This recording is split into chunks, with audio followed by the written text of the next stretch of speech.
In the red corner, standing at 6 feet 3 inches tall and weighing in at a lean 230 pounds, it's the one and only Frank Bruno. Frank would be coming into this fight on the back of nearly a 3-year hiatus out of the ring. But what he lacked in ring activity, he made up for in raw punching power. Having had 35 fights, 33 wins, and 32 of those wins coming by way of knockout, Bruno was renowned for his punching power more so than any other British fighter before him. But standing in his way was a fighter even bigger than Frank Bruno. Fighting out of Tilburg Holland, the big Dutch champion John Emman. The Dutchman would be coming into this fight standing at 6 feet 5 inches tall and bringing with him a short career of 18 fights, 16 wins, and nearly all of them coming by way of stoppage. I think it's safe to say only a fool would think this fight would be going the distance. This would be Frank's first fight after sustaining a brutal injury against the baddest man on the planet in his last fight, an eye injury so damaging that many fans thought they would not see Frank Bruno step into the roped four walls again.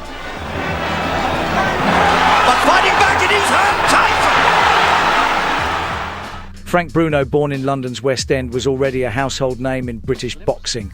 Known for his massive frame, physical strength and powerful right hand, Bruno had built a formidable reputation as a knockout artist.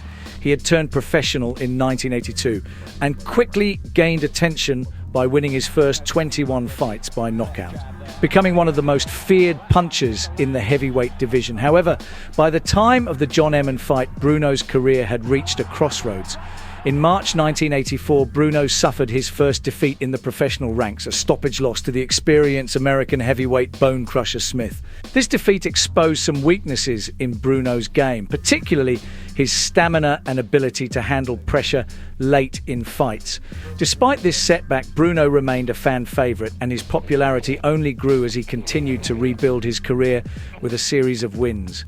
Punching his way through the heavyweight division, fighting domestic champions and gaining the European Heavyweight Championship along the way, it seemed Bruno was back on the knockout path and would gain himself a shot at the heavyweight world title, a fight he was favoured to win.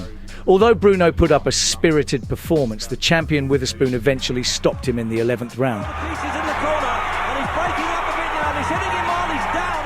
The loss was a significant blow to Bruno's dreams of becoming world champion, but it also reaffirmed his determination to get back on track. Bruno would eat, sleep, train and repeat, just like he did in his first loss, fighting heavyweight contenders and knocking out every man put in front of him in a boxing ring. Bruno once again would find himself back in the good books of the rankings and earn another shot at the world title. This time he would not be favourite for the win, going up against his most feared opponent and the greatest young heavyweight champion the world has ever seen. Bruno would sustain an eye injury in that fight, an injury that would see him move on from boxing, focusing on TV appearances and West End panto shows, earning money without having to step into the ring to earn his pay. Haven't I met you somewhere before? I'll see you come round then. You were lucky there, Bruno. Another couple of rounds and I'll warn your fist out. While Frank Bruno was a widely known figure in British boxing, his opponent John Emman was far less familiar to the general public. Emman was a Dutch fighter who, although competent, had not made a significant impact on the international boxing scene. He was seen as a solid, durable journeyman, the kind of opponent that a fighter of Bruno's calibre was expected to beat. However, fighters like Emman often presented a unique challenge for top contenders like Bruno, while Emman did not possess the knockout power or technical ability of an elite heavyweight. You don't do this only for pleasure or for fun. You don't train 6 weeks very hard and then step into the ring for fun. No, this is a very hard job. You have to do very serious. He was known for his toughness and resilience. His reputation as a fighter who could take punishment and keep coming forward made him a potentially tricky opponent for anyone who underestimated him. For Emman, the fight against Bruno represented a rare opportunity to gain recognition. Beating a fighter with Bruno's status would catapult Emman's career to new heights and potentially open doors to bigger fights. Even if he wasn't expected to win, Emman had little to lose, making him a dangerous opponent for a fighter like Bruno, who was in the process of rebuilding his career. For Frank Bruno, the fight against John Emman wasn't just about winning, it was about regaining his confidence and sending a message to the heavyweight boxing world. No, I think you're more nervous than me. I think I am. How important is this fight to you? Very important. It's always nice to get the first one out of the way, but I feel fine. And what about the eye? Does that hold any worries for you? Not really. I can see you. You've got the light, trying to blind me there, but I can see you pretty clearly, so there's no problem at all about that. Fight night would come and the fans would pack out the Royal Albert Hall, an arena known to Frank Bruno and his training team oh so well, fighting there many times before. The Dutchman would ring walk first, coming down to the Rocky theme song, Eye of the Tiger, a symbol of a man on the rise in the heavyweight division with nothing to lose. Bruno, the crowd favourite, would take the long walk next, a slow walk to the ring, taking in the cheers from the crowd, a noise he had missed from his time outside of the ring. Frank, like his opponent of the night, would also walk out to the Rocky theme song, maybe a symbol of hope for the British champ.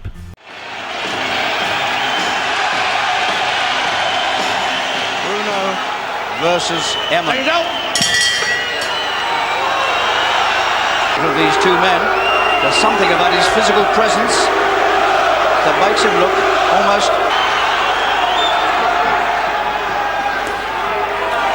And although Bruno is the short, a dominating figure against this slimmer Dutchman. Frank Bruno has certainly matured physically in this resilience, with a big left hand into the stomach. 3 years out of the ring. And already he's testing Emman's.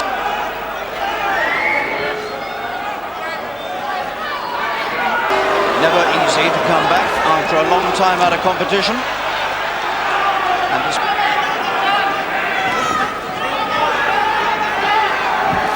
despite what people say about John Emman, I don't think he's a patsy, as the Americans would say.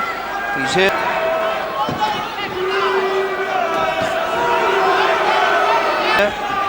to do his best, and if he can, he's here to win.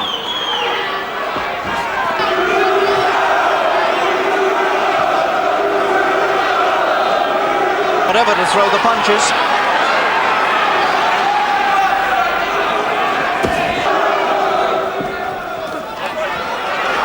And Emman showing no reluctance. There's something about those massive arms. Then Emman will be flat on his back. Of Bruno, that makes you feel that if he finds the right place.